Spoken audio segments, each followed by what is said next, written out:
Good evening my dear students, welcome back to Dhruv tutorial. आज के video session में हम मिरर फार्मूला को प्रूफ करने वाले हैं। मिरर फार्मूला प्रूफ कैसे किया जाता है और साथ ही हम आज ये भी देखने वाले हैं कि मिरर फार्मूला के अलावे हम लोग एक लेंस में मिरर में होता है मैग्निफिकेशन, जिसको आवर्धन कहा जाता है। आवर्धन क्या होता है, आवर्धन कैसे फाइंड आउट किया जाता है, इसके बारे में देखने वाले हैं। और सबसे इंपॉर्टेंट है, बड़ा ही महत्वपूर्ण क्वेश्चन एग्जाम में पूछा जाता है कि दर्पण को बिना टच किए या टच करके आप कैसे पहचानते हैं कौन सा दर्पण अवतल होगा, कौन उत्तल होगा और कौन समतल होगा। तो इसको भी हम लोग आज के वीडियो सेशन में देखने वाले हैं।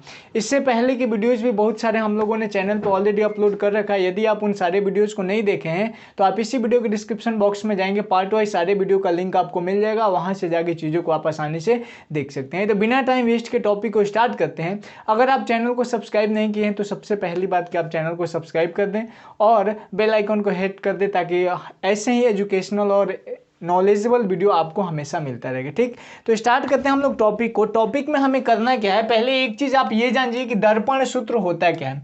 दर्पण सूत्र की अगर बात करें तो ये होता है 1/f = 1/v/u + 1/v। यही होता है दर्पण सूत्र। दर्पण सूत्र का यूज कहाँ पे किया जाता है, तो यदि किसी दर्पण की फोकस दूरी वस्तु दूरी दिया हो तो उसके प्रतिबिंब को दूरी निकालने में क्या जाता है, मतलब इनमें से कोई दो दिया होगा और तीसरा पूछा जाएगा तो हम इसी फॉर्मूला के द्वारा निकालते हैं। ठीक, दिमाग में क्वेश्चन उठता होगा ना कि सर जी वस्तु को यदि हम फोकस से कितनी दूरी पे रखें कि उसका प्रतिबिंब जो है 10 सेंटीमीटर दूरी पे बने, मतलब प्रतिबिंब दूरी 10 सेंटीमीटर और फोकस दूरी 8 सेंटीमीटर हो। तो ऐसे करके क्वेश्चन जो उठते हैं वो सारे क्वेश्चन इसी कॉन्सेप्ट पे, इसी फॉर्मूला पे बनेगा। सबसे पहले हम देखेंगे कि इस फॉर्मूला पे कैसे हम लोग ये फॉर्मूला आता कहाँ से।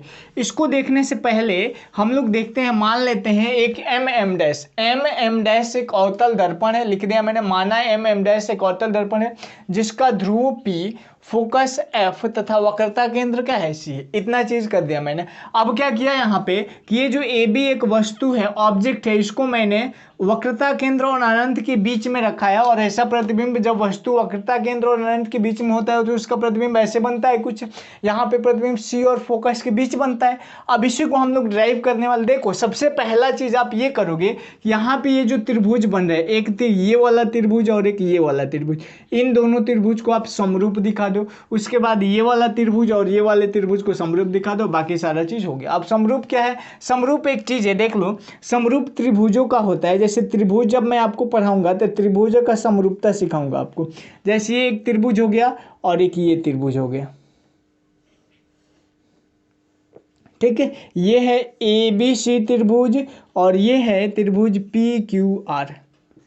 समान रूप का होना चाहिए। जैसे 9th में आप लोग सर्वांगसम पढ़े होंगे तो सर्वांगसम अलग चीज होता है। सर्वांगसम में क्या होता है कि ये भुजा इस भुजा के बराबर, ये इस भुजा के बराबर और ये इस भुजा के बराबर होते हैं। दोनों त्रिभुज आपस में क्या होते हैं, सर्वांगसम होते हैं। लेकिन समरूप में ये होता है कि यहाँ पे एंगल बराबर है, ये एंगल इस एंगल के बराबर, ये एंगल इस एंगल के, ये एंगल इस एंगल के बराबर हो। ऐसे करके बहुत सारे, जैसे सर्वांगसम में 4-5 कंडीशन थे, वैसे ही कंडीशन आपको समरूप में भी देखने को मिलेगा, जिसको मैं जब आपको ट्रेंगल पढ़ाऊंगा मैथ में, मतलब 2 चैप्टर के बाद है वो। अभी हम लोग एपी पर हैं, एपी के बाद एक चैप्टर है, उसके बाद ट्रेंगल लेते, ट्रेंगल में मैं आपको सिखाऊंगा। अभी के लिए बस इतना ही समझ जाओ कि ये दोनों यदि आपस में समरूप है तो त्रिभुज ABC समरूप है त्रिभुज PQR के, तो यहाँ पे क्या हो जाएगा ना, ये समरूप का सिंबल है और इसके नीचे अगर 2 लाइन लगा दे इक्वल टू जैसा, तो ये क्या हो जाता है, सर्वांगसम हो जाता है। ठीक है छोटू, तो ये अगर हो जाए तो इसका मतलब अनुपातिक भुजा, ये भुजा और ये भुजा का अनुपात, मतलब AB और बट्टा AB और बट्टा में PQ बराबर इस भुजा और इस भुजा AC बट्टा PR और बराबर इस भुजा और इस भुजा का अनुपात BC बट्टा QR। मतलब भुजाओं का अनुपात आपस में क्या होता है, बराबर होता है। यही चीज आपको दिमाग में बैठा के रखना है। इसी पे आपके ये जो थ्योरम है, ये जो फॉर्मूला है, साबित होगा। ठीक है छोटू, तो इतना चीज आप समझ गए होंगे। इसको आप उतार भी सकते हो या दिमाग में बैठा लो। हम लोग जब करेंगे ना ट्रायंगल, तो वहां पे बहुत सारे डिटेल्स में इसको हम लोग देखने वाले हैं। चलिए अब हम क्या करते हैं ना कि यहाँ पे ये जो ट्रेंगल बन रहे हैं, कौन कौन सा ट्रेंगल बन रहा है, एक ये वाला ट्रेंगल ABC, नाम में लिख रहा हूं, आप देखना ध्यान से, ट्रेंगल ABC तथा ABC तथा ट्रेंगल A'BC में तथा ट्रेंगल A'BC में। अब यदि दोनों त्रिभुज को देखा जाए तो यहाँ पे ये एंगल देखिए, ये एंगल इस एंगल के बराबर होगा क्योंकि शीर्षाभिमुख कोण है। तो इस एंगल का नाम क्या लिखेंगे, angle A C B. Angle A C B बराबर है एंगल किसके, ए डैश सी बी के, बी डैश के। एंगल ए डैश सी और बी डैश के बराबर। ये कैसा है तो लिखेंगे यहाँ पे शीर्षाभिमुख कोण है, शीर्षाभिमुख कोण। ये चीज समझ में आया होगा आपको, शीर्षाभिमुख कोण है। जब ये शीर्षाभिमुख कोण हो गया, अच्छा एक चीज और देखिए, इस ट्रायंगल में ये क्या हो रहा है, समकोण बना रहा है और ये भी क्या कर रहा है, समकोण बना रहा है। तो ये दोनों एंगल भी आपस में क्या हो जाएंगे, इक्वल टू हो जाएंगे। तो एंगल बी ए सी, एंगल बी ए सी बराबर होगा एंगल किसके, बी डैश ए डैश सी के, बराबर होगा एंगल बी डैश ए डैश सी के। और ये कैसे होगा तो यहाँ पे लिखेंगे समकोण है। क्या है छोटू, समकोण है, अर्थात 90 डिग्री है। अच्छा ये बताओ, दो त्रिभुज के दो एंगल बराबर हो गए तो तीसरा एंगल ऑटोमेटिकली बराबर हो जाएगा।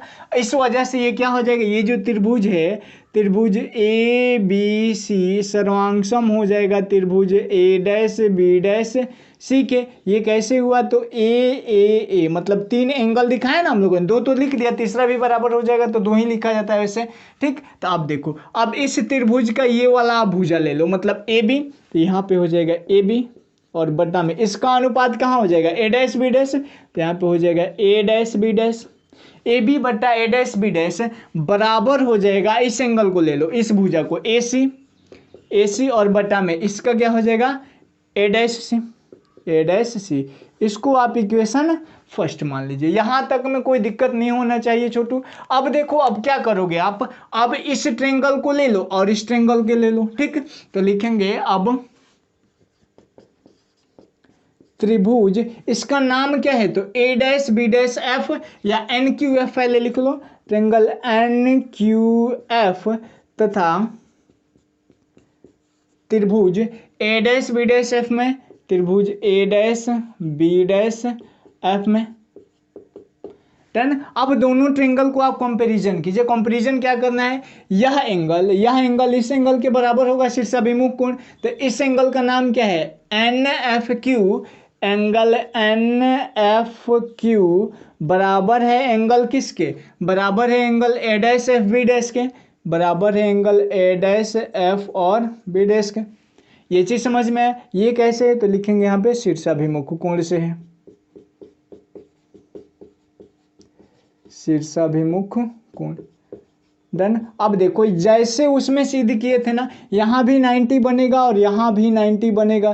तो 90 बनेगा तो एंगल एन क्यू एफ मतलब ये वाला एंगल बराबर होगा ये वाले एंगल के, तो बराबर होगा एंगल बी डैश ए डैश एफ के, हो जाएगा ना। और जब ये हो गया तो ये किससे हुआ छोटू, समकोण से हुआ। किससे हुआ, समकोण से हो गया। तो ये भी ट्रायंगल आपस में क्या हो जाएंगे, समरूप हो जाएंगे। तो ट्रायंगल, इसीलिए ट्रायंगल एन क्यू एफ समरूप है triangle A dash B dash F के। जब ये समरूप हो गया, कैसे हुआ तो ए एंगल समरूपता से हो गया। जब ये समरूप हो गया तो इसका भी अनुपातिक भुजाएं जो होंगी आपस में क्या होंगी, बराबर होंगी। तो अनुपातिक भुजा ले लीजिए। यहाँ पे क्या है, यहाँ पे पहले इसको लीजिए एन क्यू बट्टा में ए डैश बी डैश, तो एन क्यूब बट्टा में ए डैश बी डैश होगा ना। अरे एन क्यू बट्टा में ए डैश बी डैश, उसके बाद इसको ले लेते हैं क्यू एफ बराबर होगा क्यू एफ और बटा में क्यू एफ हो गया। तो अब क्या हो गया, ए डैश एफ, ठीक है। अब यहाँ पे एक चीज देखो, ये जो ए बी है और ये जो एन क्यू है, ऐसा नहीं लग रहा कि दोनों आपस में बराबर है। जब दोनों आपस में बराबर है तो लिखेंगे चूंकि एन क्यू बराबर है किसके, ए बी के। एन क्यू जब ए बी के बराबर होगा, इसलिए यहाँ पे एन क्यू है तो ए बी कर दीजिए। तो ए बी, एन क्यू की जगह पे ए बी बटा ए डैश बी डैश, तो ए डैश बी डैश बराबर क्यू एफ और बटा में ए डैश एफ। इसको आप इक्वेशन 2 मान लीजिए। अब आप क्या करो कि इक्वेशन 1 और इक्वेशन 2 को देखिए। इक्वेशन 1 और इक्वेशन 2 को देखने से आपको क्या लग रहा है कि इक्वेशन 1 का एलएचएस और इक्वेशन 2 का एलएचएस दोनों आपस में बराबर है, तो इनका आरएचएस भी आपस में बराबर होने चाहिए। तो आरएचएस है ए सी बटा ए डैश सी और बराबर क्यू एफ बटा ए डैश एफ। तो अब इसको बराबर कर देंगे तो यहाँ पे लिखेंगे हम समीकरण 1 तथा 2 से,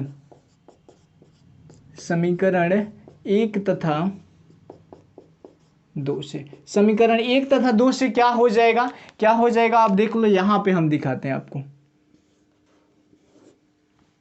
समीकरण 1 का आरएचएस क्या है, समीकरण 1 का आरएचएस है ए सी और बटा में ए डैश सी और बराबर हो जाएगा किसके, समीकरण 2 का आरएचएस क्यू एफ बटा में क्यू एफ और बटा में क्या हो जाएगा क्यू एफ बटा में ए डैश एफ। चलो अब देखो थोड़ा सा मेन काम है और समझने वाला वर्क भी है। अब देखो कैसे, AC को हम क्या लिख सकते हैं, AC मतलब इतने को हम क्या लिख सकते हैं, तो पूरे में से अगर इतने को घटा दे तो ये मिल जाएगा। समझ में आ रहा है, आप यहाँ से यहाँ तक एक लाइन बना लो, ये हो गया पॉइंट A, ये हो गया पॉइंट C और ये हो गया पॉइंट P। हमको इतने को लिखना है तो पूरा में से, तो पूरा क्या है, पूरा कहोगे सर जी AP है तो लिख देंगे यहाँ पे AP और माइनस घटा दोगे किसको, पीसी को, घटा किसको देंगे पीसी को, तो माइनस पीसी, ये कम हो गया। अब ए डैश सी को लीजिए, ए डैश सी कहाँ पे है, यहाँ पे और यहाँ पे, तो ए डैश सी, तो इसको हम ऐसे कर देंगे ना, ये सी हो गया, ये हो गया हमारा ए डैश। अब देखो ए डैश सी को हम क्या लिख सकते हैं, तो पूरा मतलब पीसी, तो यहाँ पे हो जाएगा पीसी माइनस क्या हो जाएगा ए डैश पी, तो ए डैश पी। समझ में आ रहा होगा आपको थोड़ा थोड़ा। देखो क्या करना है, मैंने AC को क्या लिख दिया, AC को लिख दिया कि पूरा में से जब PC को घटाएंगे तो AC आ जाएगा, तो पूरा है AP और PC घटाया तो आ गया। उसके बाद A डैश C था ना, तो A डैश C मतलब इतने को लिखना है, तो हम इस पूरे में से अगर इतने को घटा दे तो पूरा है PC, तो PC माइनस ये क्या है A डैश P है ना, A डैश P, सॉरी यहाँ पे क्या होगा A डैश P। ठीक, अब देख लो QF है तो QF में तो कुछ करना ही नहीं, यहाँ पे QF जैसे है वैसे ही लिख देंगे। बट्टा में A डैश F के बारे में क्या लिख सकते हैं, A डैश F, तो A डैश F अलग बना लीजिए, ये है A डैश, ठीक, ये है A डैश, यहाँ पे है F और यहाँ पे है P। A डैश F को क्या लिख सकते हैं, तो A डैश P मतलब पूरा में से घटाना होगा FP, तो क्या आ जाएगा A डैश P आ जाएगा। अब देखो बड़ा ही आसान हो गया, कैसे आसान कैसे हो जाएगा देख लो, ये क्या है AP, ये क्या है AP है, तो AP देख लो तो कहाँ से कहाँ तक है, तो बोलोगे सर जी यहाँ से लेकर के यहाँ तक है। ये क्या है वस्तु से लेकर के ध्रुव तक की दूरी को क्या कहा जाता है, याद है आपको, वस्तु से लेकर के ध्रुव तक की दूरी को कहा जाता है U कहा जाता है। U मतलब वस्तु दूरी, मतलब ये जो है इसका मान कितना हो जाएगा U हो जाएगा। तो जहाँ जहाँ AP है वहाँ पे अब क्या लिखोगे आप U लिख दोगे। तो मैंने यहाँ पे क्या कर दिया, यहाँ पे मैं लिखता हूँ, यहाँ पे अब इसको इधर कर लेते हैं, तो AP के जगह पे U हो गया। और चूंकि यह क्या है अवतल दर्पण है, अवतल दर्पण में वस्तु दूरी क्या होती है नेगेटिव होती है, मैंने बताया था ना चिन्ह परिपाटी में, तो यहाँ पे क्या हो जाएगा माइनस U। यहाँ फॉर्मूला में मतलब क्वेश्चन माइनस है तो माइनस PC देखो तो क्या है PC, ये क्या है वक्रता केंद्र, और ये क्या है वक्रता केंद्र से लेकर के ध्रुव तक की बीच की दूरी को क्या कहा जाता है, तो बोलोगे सर जी त्रिज्या कहा जाता है, वक्रता त्रिज्या। तो वक्रता त्रिज्या को आप क्या लिख सकते हो, F बराबर R बट्टे में 2, F बराबर R बट्टे में 2। अगर इसको गुणा करें तो R बराबर क्या हो जाएगा 2F, R बराबर क्या हो जाएगा 2F है। तो अब क्या करोगे आप यहाँ पे R न लिख करके 2F लिखोगे, क्या लिखोगे 2F लिखोगे, तो यहाँ पे कर देंगे -2F क्यों, क्योंकि अवतल दर्पण की फोकस दूरी, वस्तु दूरी और प्रतिबिंब दूरी तीनों ही माइनस में होता है। ये चीज़ मैंने चिन्ह परिपाटी में बताया था, चिन्ह परिपाटी का वीडियो देखना जरूर समझ में आएगा। ठीक, ये हो गया। बट्टा में PC, तो PC मतलब PC यहाँ से लेके यहाँ तक का दूरी क्या था वही था ना R मतलब त्रिज्या, और त्रिज्या का मान क्या लिखोगे 2F, तो -2F क्योंकि ये क्या है अवतल दर्पण है और यहाँ पे माइनस। उसके बाद क्या है A डैश P, तो A डैश ये है और P ये है, तो A डैश क्या है प्रतिबिंब है, प्रतिबिंब से लेकर के ध्रुव के बीच की दूरी को प्रतिबिंब दूरी कहा जाता है, जिसको भी से डिनोट किया जाता है। तो ये क्या हो जाएगा माइनस भी क्यों, क्योंकि ये भी क्या है अवतल दर्पण है। QF है, तो QF क्या है, क्यू एफ के बारे में क्या सकते हो, तो कह दोगे कि सर जी ये फोकस दूरी है। क्या है, फोकस दूरी। अच्छा ये बताओ क्यू और पी को मैं एक ही पॉइंट से इसलिए मान रहा हूं क्योंकि ये जो है अगर इसका अपर्चर काफी कम होगा तो अपर्चर कम होगा तो ये दोनों पॉइंट्स आपस में एक ही पास आ जाएगा, और एक ही पास आ जाएगा तो क्यू और पी आपस में क्या होंगे, लगभग बराबर होंगे। ठीक है, इसलिए हम क्यू और पी को एक ही मान रहे हैं। तो ये हो गया कितना, एफ, और वो भी किस में, माइनस में, बटे ए डैश पी। तो ए डैश पी ये क्या है देख लो, तो ए डैश पी क्या होता है, यहां से लेकर के और यहां तक की दूरी जो है क्या है, प्रतिबिंब दूरी है, तो ये क्या हो जाएगा भी, तो लिखेंगे माइनस भी और माइनस एफ पी। तो एफ पी फोकस से लेकर के पोल के बीच की दूरी को क्या कहोगे, तो बोलोगे सर जी माइनस एफ। ठीक है, यहां तक हो गया, यहां तक में कोई दिक्कत नहीं है। अब बस सिंपल गुणा कर दो, आ जाएगा। देखो करते हैं गुणा। अगर सिंपल गुणा किया जाए तो ये हो जाएगा माइनस यू प्लस 2f हो जाएगा ना, माइनस माइनस प्लस, बटा में माइनस 2f प्लस भी और बराबर माइनस एफ बटा में भी माइनस भी और प्लस एफ। यहां तक में कोई दिक्कत तो नहीं होना चाहिए छोटू, देख लो माइनस भी प्लस में एफ या माइनस माइनस माइनस प्लस हो जाएगा। अब क्या करो कि यहाँ पे इसका क्रॉस मल्टीप्लाई कर दो, क्रॉस मल्टीप्लाई करेंगे और आसान हो जाएगा।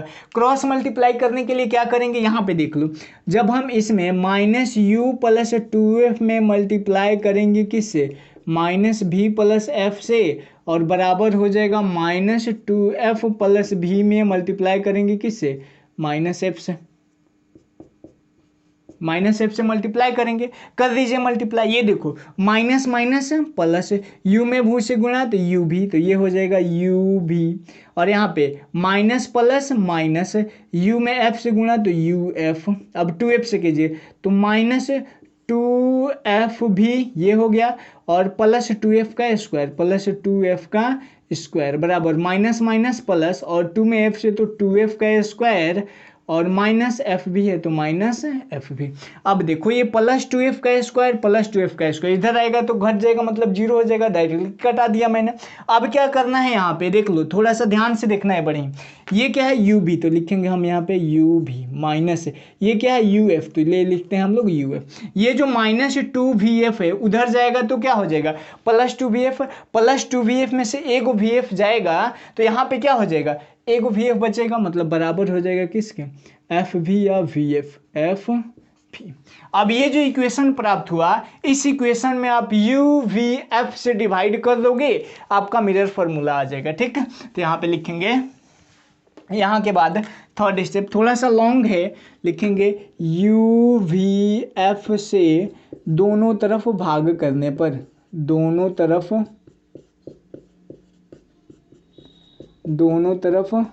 भाग करने पर, जब दोनों तरफ आप भाग करेंगे तो इधर क्या है u भी, तो यहाँ पे लिखते हैं u भी बटा में किससे भाग देना है, तो u v f से, माइनस है तो माइनस, ऊपर क्या है u f है ना, तो u f बटा में u f भी, और बराबर इधर क्या है f भी और बटा में u f भी। अब देखो यहाँ पे u v f लिखा है मैंने, u f भी कर दिया, चलो कर देते हैं यहाँ पे, यहीं पे भी u f भी से। ठीक, अब देखो यहाँ से क्या होगा ना कि u से u कट जाएगा, v से v कट जाएगा, तो यहाँ पे बच क्या गया, तो बोलोगे सर जी 1/f बच गया ना, माइनस है तो माइनस, u से u कट गया, f से f, तो यहाँ पे क्या बच गया 1/v, और बराबर f से f कट गया, v से v कट गया, बराबर क्या बच गया 1/u। ठीक, तो यहाँ से फॉर्मूला हमारा क्या बन जाएगा, 1/f को आप इधर ही रहने दो, बराबर 1/u है तो u, और ये माइनस में उधर जाएगा तो प्लस में 1/v, यही आपका दर्पण सूत्र हो जाता है। ठीक, ये आपको दिमाग में याद होनी चाहिए, बड़ा ही इंपॉर्टेंट क्वेश्चन है। अगर एग्जाम में पूछेगा ना तो कम से कम 5 नंबर का पूछेगा एग्जामिनेशन में, जिसको आपको करके ही आना है। भारी नहीं है, थोड़ा सा लॉन्ग है लेकिन आसान है। चलिए इसको आप अच्छे से नोट कर लीजिए। अब हम लोग डिस्कस करते हैं मैग्नीफिकेशन के बारे में, देखेंगे कि मैग्नीफिकेशन होता क्या चीज़ है। ठीक है, इसको आप अच्छे से नोट कर लो, कोई भी दिक्कत नहीं होना चाहिए। अगर कोई दिक्कत होता है तो वीडियो को रिप्ले करके जरूर देखना। ठीक, एक बार वीडियो देखना, नहीं समझ में आए तो पुनः वीडियो को देखना, ज़्यादा से ज़्यादा चीज़ें समझ। तो अब डिस्कस करते हैं मैग्नीफिकेशन क्या है। और मैग्नीफिकेशन मतलब आवर्धन होता है। मैग्नीफिकेशन को हिंदी में आवर्धन के नाम से जाना जाता है। आवर्धन होता क्या होता है, आवर्धन का फॉर्मूला क्या होता है। अगर इसके डिफिनीशन की बात करें तो मैंने बोर्ड पे लिखा होता है कि किसी दर्पण में बने प्रतिबिंब की ऊंचाई तथा वस्तु की ऊंचाई के अनुपात को आवर्धन कहा जाता है। अनुपात का मतलब क्या होता है, बट्टा होता है। जैसे मैं कोई इमेज फॉर्मेशन मैं यहाँ पे बना के दिखाता हूँ। ये जो इमेज ऑलरेडी बना है यहाँ पे आप देखिए, दो ये क्या है, वस्तु है। तो वस्तु की ये जो ऊंचाई है और प्रतिबिंब ये जो बन रहा है इसकी जो ऊंचाई है, इन दोनों का अनुपात ही आप निकाल दोगे तो वह क्या हो जाएगा, आपका अनुपात ही निकाल दोगे तो वो हो जाएगा आपका आवर्धन। अर्थात आवर्धन का सूत्र क्या हो जाएगा, आवर्धन बराबर प्रतिबिंब की ऊंचाई बट्टे में वस्तु की ऊंचाई। अगर इसकी रियल डिफिनेशन की बात करें तो m is equal to H dash upon H. m equal to क्या हो जाएगा, एच डैश अपॉन एच, जहां पे m आप आवर्धन के माने मतलब आवर्धन को हमेशा m से डिनोट किया जाता है। एक पॉइंट आप ये भी लिख सकते हो। दूसरा पॉइंट, एच डैश प्रतिबिंब की ऊंचाई को और h वस्तु की इकाई को कहा जाता है, ऊंचाई को कहा जाता है। अब देखो यहां से मैंने दो छोटा छोटा नोट्स यहां पे बता दिया है। देखो क्या, यदि आवर्धन का मान धनात्मक है, पॉजिटिव है, तो वह क्या होगा, प्रतिबिंब काल्पनिक होगा। और सबको पता है जब प्रतिबिंब काल्पनिक होता है तो क्या होता है, सीधा होता है। काल्पनिक होगा तो क्या होगा, काल्पनिक तथा यहाँ पे क्या हो जाएगा, सीधा हो जाएगा। ठीक, ये चीज मैं कहाँ से लिख रहा हूँ थोड़ा सा सोच के देखना। जैसे अवतल दर्पण में जितने भी प्रतिबिंब बनते हैं, मैंने चिन्ह परिपाटी आपको बताया था, मैं यहाँ पे समझाता हूँ जरा। चिन्ह परिपाटी मैंने बताया था कि इधर होता है प्लस, इधर माइनस और इधर भी प्लस। अगर आप यहाँ पे किसी वस्तु को रखोगे तो ये जो ऊपर की ऊंचाई होगी, ये ऊपर का ऊंचाई क्या होता है, प्लस में, अर्थात ये जो ऊंचाई होगा हमेशा क्या होगा, प्लस में होगा। ठीक, अभी इसको मैं थोड़ी देर बाद समझाता हूँ, यहाँ पे समझ लो। यदि आवर्धन का मान पॉजिटिव है तो प्रतिबिंब काल्पनिक होगा अर्थात आभासी होगा और क्या होगा, सीधा हो जाएगा। ठीक, और दूसरा कंडीशन ये बनता है कि यदि आवर्धन का मान निगेटिव है तो यहाँ पे प्रतिबिंब जो होगा वास्तविक होगा। और वास्तविक प्रतिबिंब जब भी होता है तो वह प्रतिबिंब कितना कैसा होता है, उल्टा होता है, वास्तविक तथा उल्टा। अब एक चीज मेरे को आप बताओ कि कौन से दर्पण में प्रतिबिंब, वस्तु का प्रतिबिंब जो होता है वास्तविक और आभासी दोनों होता है। तो आप बोलोगे सर जी अवतल दर्पण एक ऐसा दर्पण है जहां पे वस्तु का प्रतिबिंब वास्तविक भी बनता है और आभासी भी बनता है। अर्थात यदि अवतल दर्पण की बात करें तो यहाँ पे एक कंडीशन आप निकालोगे कि अवतल दर्पण के m का मान जो होगा वो क्या होगा, पॉजिटिव भी होगा और निगेटिव भी होगा। ये चीज तो कंफर्म हो गया क्योंकि अवतल दर्पण में बनने वाला प्रतिबिंब आभासी भी होता है और वास्तविक होता है। लेकिन यदि उत्तल दर्पण की यहीं पे बात करें, दूसरा नोट, उत्तल दर्पण में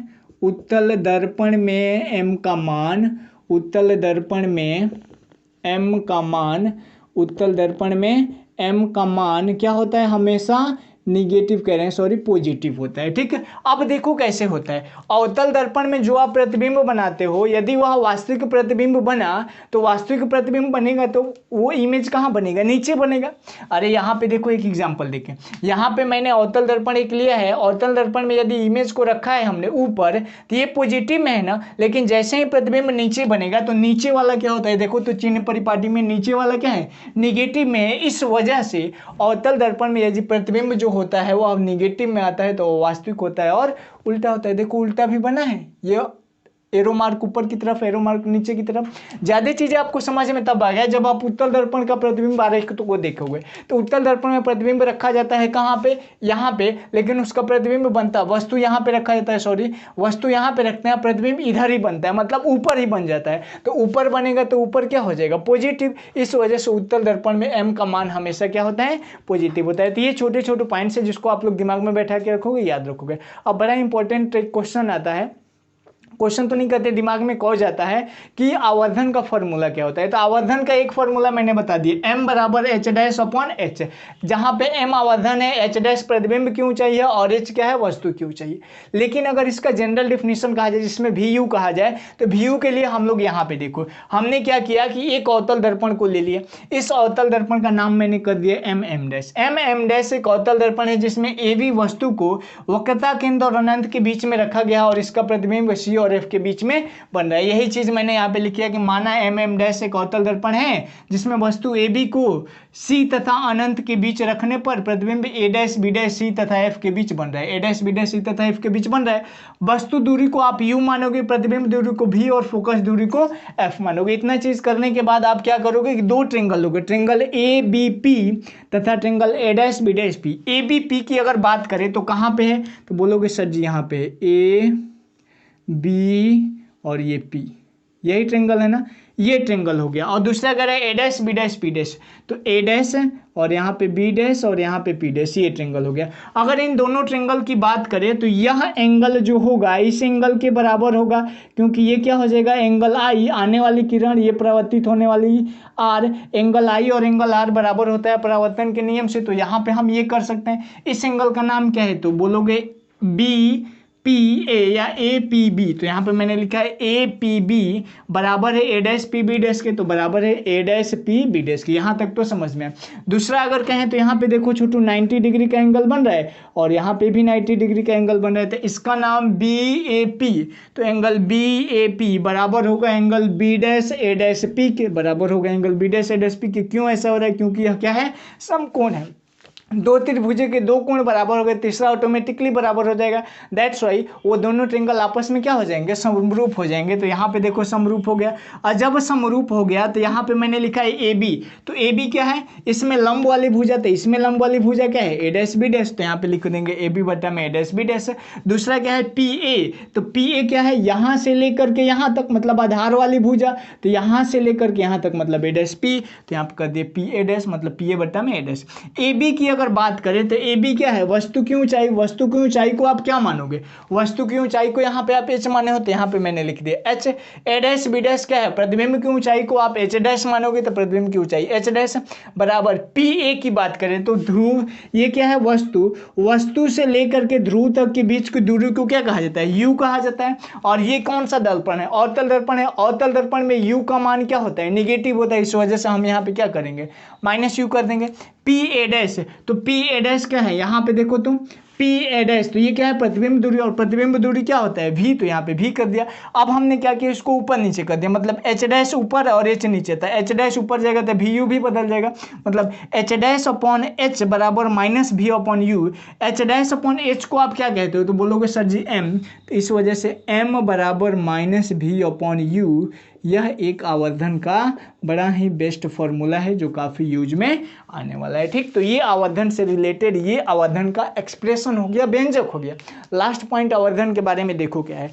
लास्ट पॉइंट ये है, देखो बड़ा समझना है और इसमें से एक क्वेश्चन जरूर पूछा जाता है। इस पॉइंट्स में मैंने समझाया, हालांकि आपको लिखना पड़ेगा लैंग्वेज में। कैसे लिखोगे, एम मतलब क्या होता है, आवर्धन। एम मतलब क्या होता है, आवर्धन। यदि आवर्धन का मान एक से बड़ा हो, यदि आवर्धन का मान क्या होगा, एक से बड़ा होगा, मतलब एक संख्या, यदि आवर्धन का मान एक से बड़ा होगा तो प्रतिबिंब जो होगा वस्तु से क्या बनेगा, बड़ा बनेगा। देखो इधर मैंने मुंह खोला है ना, मतलब इमेज बड़ा होगा और ऑब्जेक्ट क्या होगा, छोटा होगा। तो पहला नोट आप ये लिखोगे कि यदि आवर्धन का मान एक से बड़ा होगा तो प्रतिबिंब जो होगा वो वस्तु से बड़ा बनेगा। दूसरा पॉइंट से, यदि m का मान 1 के बराबर हो, और ये तो इंपॉर्टेंट कर लेना, एग्जाम में बहुत बार पूछ दिया है कि यदि किसी दर्पण का आवर्धन का मान +1 है, मतलब 1 के बराबर है, इसका मतलब क्या है, इसका मतलब ये है कि प्रतिबिंब का आकार जो है वस्तु के आकार के क्या है, बराबर है। और ऐसा कब होता है, तो जब वस्तु अवतल दर्पण के वक्रता केंद्र पर रखी जाती है, तो वस्तु दूरी और वस्तु दूरी करें, प्रतिबिंब की ऊंचाई और वस्तु की ऊंचाई आपस में क्या होती है, बराबर होती है। मैंने बताया था ना वहाँ पे, वही चीज यहाँ पे है। तो यदि m का मान, दूसरा नोट क्या लिखोगे, यदि आवर्धन का मान 1 हो या +1 हो तो प्रतिबिंब की ऊंचाई, प्रतिबिंब जो होता है वस्तु के बराबर बनता है, या प्रतिबिंब की ऊंचाई वस्तु की ऊंचाई के बराबर होती है। तीसरा पॉइंट देखो, यदि आवर्धन का मान 1 से छोटा हो, अर्थात 1 से छोटा होगा तो क्या होगा, 0 और निगेटिव। तो यदि आवर्धन का मान 1 से छोटा हो तो प्रतिबिंब जो होता है दर्पण से क्या बनता है, छोटा बनता है। दर्पण कह रहे हैं वस्तु से छोटा बनता है। पहला पॉइंट आप ये लिखोगे कि यदि आवर्धन का मान 1 से बड़ा हो तो प्रतिबिंब जो होता है वस्तु से बड़ा बनता है। दूसरा पॉइंट, यदि आवर्धन का मान 1 के बराबर हो तो प्रतिबिंब जो बनता है वह कैसा बनता है, तो ऑब्जेक्ट के बराबर बनता है। तीसरा पॉइंट आप ये लिखोगे कि यदि आवर्धन का मान 1 से छोटा होगा, आवर्धन का मान 1 से क्या है, छोटा है, तो प्रतिबिंब जो होगा ऑब्जेक्ट से क्या बनेगा, छोटा बनेगा। तीनों पॉइंट्स दिमाग में कंफर्म करके रख लेना। एक और छोटा सा टॉपिक बच रहा है जिसका नाम है हम लोग कैसे दर्पण को पहचानेंगे। पहला कंडीशन टच करके और दूसरा बिना टच किए, तो उसको हम लोग देख लेते हैं। उसके बाद हम लोग ये चैप्टर मेरे तरफ से एंड हो जाएगा और नेक्स्ट वीडियो सेशन में हम लोग इस पे बेस्ड न्यूमेरिकल का एक पूरा वीडियो सेशन करने वाले हैं 30-35 मिनट का, जिसमें बहुत सारे न्यूमेरिकल्स हम लोग सॉल्व करेंगे। एनसीईआरटी को तो मस्ट करेंगे और बाकी भी जो भी एग्जामिनेशंस के क्वेश्चन है उसको हम लोग देखने वाले हैं, ठीक है। हेडिंग डाल लेना छोटू, आइडेंटिफिकेशन ऑफ मिरर। मिरर को पहचाना कैसे जाता है। मिरर को पहचानने का 2 तरीका है। पहला तरीका कि आप उसको टच करके देख लें और दूसरा तरीका बिना उसको टच किए देखें। यदि टच करने की बात आए तो वो तो आप सिंपल से जानते हैं, जिसको मैंने यहाँ पे मेंशन किया है। यदि दर्पण का परावर्तक सतह समतल हो तो वो कौन सा दर्पण होगा छोटू, समतल दर्पण होगा। यदि दर्पण का परावर्तक सतह अंदर की तरफ धंसा हो तो कौन सा दर्पण होगा, अवतल दर्पण होगा। और यदि दर्पण का परावर्तक सतह उठा हुआ हो तो वह कौन सा दर्पण होगा, उत्तल दर्पण होगा, जो कि आप पहले से भी जानते हैं। अवतल दर्पण, उत्तल दर्पण और समतल दर्पण का डेफिनेशन बताते वक्त मैंने ये सारी चीजें, ये तीनों चीज आपको बता दिया था। दूसरा इंपॉर्टेंट है, एग्जाम में बहुत बार पूछा जाता है कि आपको एक अवतल दर्पण दिया गया है, बिना स्पर्श किए आप कैसे पता करेंगे कि यह अवतल दर्पण है। तो इसके लिए आपको क्या करना होगा कि इमेज फॉर्मेशन करना होगा। देखो पहला चीज, दर्पण के सामने वस्तु को रखा जाता है। जो भी आपको दर्पण दिए जाएंगे टेस्टिंग के लिए, उसके सामने आप क्या करोगे, वस्तु को रखोगे। यदि वस्तु को रखने पर प्रतिबिंब सीधा और वस्तु के बराबर प्राप्त हो, मतलब अगर यह वस्तु है किसी ऐसे दर्पण के सामने रखा जाए कि इसका प्रतिबिंब सीधा और दर्पण के बराबर प्राप्त हो, मतलब वस्तु के बराबर प्राप्त हो, तो वो कौन सा दर्पण हो जाएगा, समतल दर्पण हो जाएगा, जिसको प्लेन मिरर के नाम से जाना जाता है। दूसरा कंडीशन ये आता है कि यदि प्रतिबिंब उल्टा बने और वस्तु से बड़ा बने, तो आप दिमाग लगा के देखो उल्टा और बड़ा प्रतिबिंब किससे बनता है, तो आप कहोगे कि सर जी उल्टा प्रतिबिंब तो कभी अब उत्तल दर्पण में बना ही नहीं है, तो ये डायरेक्टली डेफिनेटली जो होगा अवतल दर्पण हमारा हो जाएगा। और तीसरे पॉइंट्स की बात करें कि यदि प्रतिबिंब सीधा बने और वस्तु से छोटा बने, तो सीधा बने और छोटा बने, तो सीधा कब बनता है, तो बोलोगे सर जी सीधा प्रतिबिंब तो वस्तु में बनता है, अवतल में बनता है, उत्तल में बनता है, लेकिन छोटा कब बनता है, तो आप बोलोगे सर जी छोटा वाला आप एग्जाम्पल देके बताए थे कि हम लोग गाड़ी, बड़े बड़े गाड़ियों का जो होता है वाहनों के साइड मिरर के रूप में उत्तल दर्पण का उपयोग किया जाता है, जो बड़ी से बड़ी ट्रक का भी फोटो हमारे उस छोटे से मिरर में बना देता है। इसका मतलब ये कौन सा दर्पण हो जाएगा, उत्तल दर्पण हो जाएगा, ठीक है छोटू। तो ये चीज़ आप तीनों पॉइंट्स, 6 पॉइंट्स है कुल, ये इतना इंपॉर्टेंट नहीं है लेकिन यह काफ़ी इंपॉर्टेंट है। एग्जाम में बहुत बार पूछा जाता है कि आपको एक दर्पण दिया गया है, बिना स्पर्श किया आप कैसे पता करेंगे कि यह कौन सा दर्पण है। तो यदि दर्पण जो है, प्रतिबिंब जो है सीधा और वस्तु के बराबर बना है तो समतल दर्पण है। यदि दर्पण का प्रतिबिंब उल्टा बने और वस्तु से बड़ा बने, प्रतिबिंब क्या बने, उल्टा बने और वस्तु से बड़ा बने, तो वह आपका अवतल दर्पण है। और यदि प्रतिबिंब छोटा बने और सीधा बने, ठीक है, छोटा बने और सीधा बने, तो वो कौन सा दर्पण हो जाएगा, आपका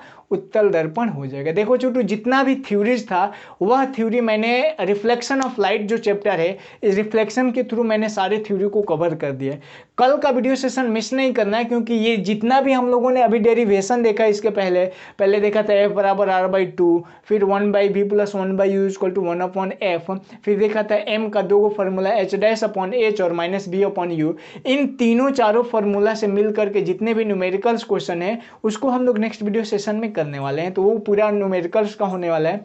न्यूमेरिकल्स भी एग्जामिनेशंस में बहुत बार पूछे जाते हैं, ठीक, तो आप लोग अच्छे से कर लोगे। तो आज के वीडियो सेशन में हम इतना करके स्टॉप करते हैं, जल्द मिलते हैं नेक्स्ट वीडियो सेशन में। तब तक के लिए bye bye, take care, that's all.